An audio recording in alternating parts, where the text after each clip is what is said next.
ang taga dali naman dali kay humok man si. Oo, humok man na din. Humok kayo na, dali. Dala kayo. Ay, kaya di ka kutsara ron. So din imong likod ana din kutsara day. Dali kayo.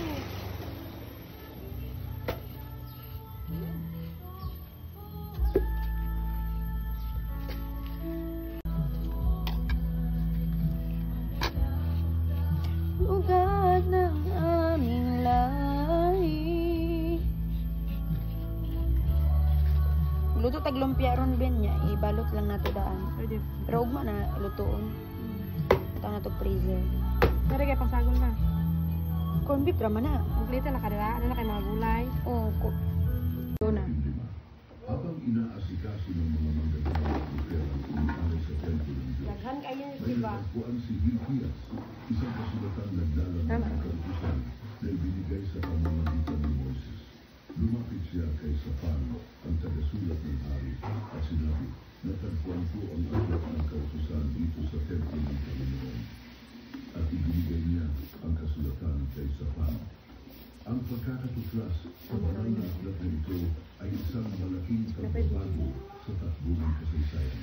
Malamang nakasama sa kasulatan ito ang bahagi o kabuuan ng unang 5 aklat ng banal na kasulatan na nakalimutan o itinago dahil sa Wala marami mag-voice ani ha kung nag-isip. sa muling Kaya lang sa naging malinaw sa kanila ang mga utos ng Diyos at ang kasunduang ginawa niya sa Israel. Nang basahin ito ng mga Tama naman na yung sakay na ano. agad siyang tumugon ng may matinding damdamin.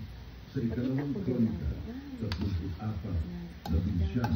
21, mababasa na ng marinig ng hari ang mga salita ng kautusan. Parang kaning gata. Pinunit niya ang kanyang Duha kasulatan. na to makulang. Pagkatapos ay inutusan niya si Nehemias, Ahikam, anak ni Safan, Abdon, anak ni Nasaktuhan.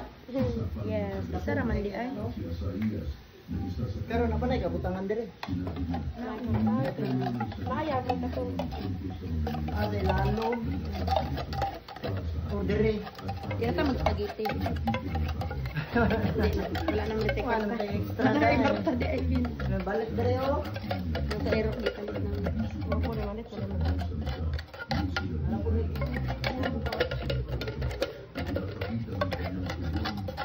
Hila. Agad niyang napagtanto kung gaano kalayo An. ang nalinis ng bayan mula sa mga Alam utos niya. ng Diyos. At naunawaan niya ang panganib na kinahaharap nila dahil dito.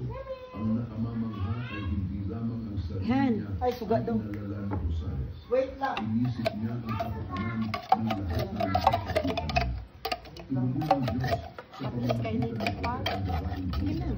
Eh, sunod sa galit na liit din na sa inyo.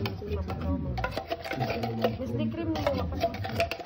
Ay, nagtutupay. 28, sinabi ng Diyos, sa hari ng Juda na nagsugo sa inyo upang sumugin sa akin, sabihin ninyo, ganito ang sabi ng Panginoon, ang Diyos ng Israel, dahil lumambot ang iyong puso, Oo nga, sarap na yan.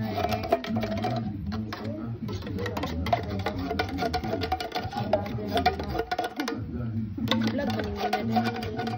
at tumangis sa harap ko, dininig kita, sabi ng Panginoon. Mamamatay kang may kapayapaan at hindi mo masasaksihan ang kapahamakan dahil sa lupain ko at sa mga tao. Mahal ka ni nga Ang mensahe nito ay nagdala 100 plus. ng kapayapaan at kasigasigan. Bagamat hindi mo Ayun, nasa na. Dapat kayo na suga. at nanatili, hindi mo nasisilayan ang darating na sakuna. Sa instruction ito, initin mo sa akin ang buong bansa. Lari ko sa akin. Katong buko nga ano. Ay, di alam. Ay, wala lang yan. Oy. Ang mga mamamayan ng Jerusalem at ng buong Juda. Sa ikalawang kronika, Di nila ispagitihan, bihon lang. 30 hanggang 31, inilarawan kung ano ang nangyari. Pumunta ang hari sa templo. Tapos man, ano eh? Juice na siya ano. Salad. Tanawa ko pa yung ang mga salita. Pagkatapos, tumayo si Josea sa harap ng buong bayan at ang publikong Gani, natingala ka ni Kuya. Lara tayo dira. tutupad sa kanyang mga kautusan at isasabuhay ang bawat salitang nasusulat sa tipan, buo at tapat mula sa puso't kaluluwa. Ang sandali nito nang ang hari at ang bayan ay sabay na nangakong muli sa Murag Diyos, nagtubig. ay naging sukdulan ng espiritual na Okay, nagtubig mo misyon dito. Josias Ang bro. at makapangyarihang sandali ng pagbabago ng pambansa. Pinamunuan ni Josias ang bayan sa isang bagong pangakong maglingkod sa Diyos at Creamy kay sumunod sa Shakti. kanyang mga kautusan. Ito ang simula ng panibagong yugto ng pananampalataya at pagsunod na unti-unti Ang sarap ng pagbabago sa Huda. Sa muling pagpahon ng mga ito ay dinurog at pinulbos. Ikinalat niya ang alabok nito sa mga libingan ng mga taong nag-alay ng sakripisyo.